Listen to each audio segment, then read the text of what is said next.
ఎరుగని ఆ పేరుకు హడలు అసలంచబోడు ఎవడికి మెడలు ఆయనెదురుగా కొడుతున్నారు తొడలు వేసుకుంటారు రా తప్పక చెడలు పేదోడి కంచౌల 4 మెతుకుల కోసం ప్రజా సంకల్ప యాత్ర చేసి గెలిసిన యుద్ధం సీమ పౌరుషం పక్కన పెట్టిండుల పేదల కోసం జెండలు జత కట్టడమే మీ ఎజెండా జనగుండల గుడి కట్టడమే జగను ఎజెండా బలిరా బలి బలిరా బలిరా పులివెందులలో పుట్టిందా పులిరా కుర్చీల కూర్చోవడమే మీ ఎజెండా కుర్చీ జనమే ఇవ్వాలన్నది జగను ఎజెండా బలిరా బలి బలిరా బలిరా పేద బతుకుల మార్చినది ఆ పులిరా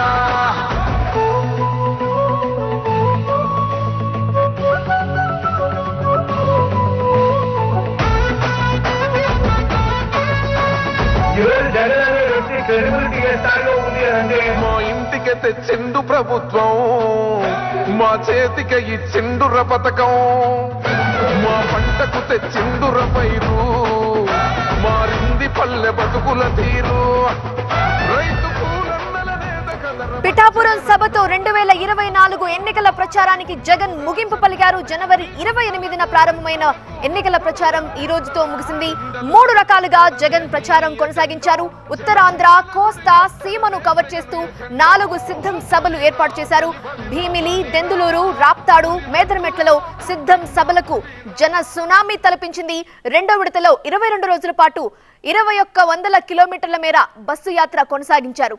ఇడుపులపాయ నుండి టెక్కలి వరకు 86 నియోజకవర్గాల్లో మేమంతా సిద్ధం బస్సు యాత్ర కొనసాగింది. 17 బహిరంగ సభలు, 6 ప్రత్యేక సమావేశాలు గ్రాండ్ సక్సెస్ అయ్యాయి. 3వ దశలో ఏప్రిల్ 28 నుంచి సుడిగాలి యాత్రల్ని ప్రారంభించారు వైఎస్ జగన్. రోజుకు 3 సభలు చొప్పున రాష్ట్రమంతా ప్రచారాన్ని హోరెత్తేలా చేశారు. తన విశ్వసనీయతకు బాబు మోసానికి మధ్య జరుగుతున్న పోరుగా అభివర్ణించారు జగన్.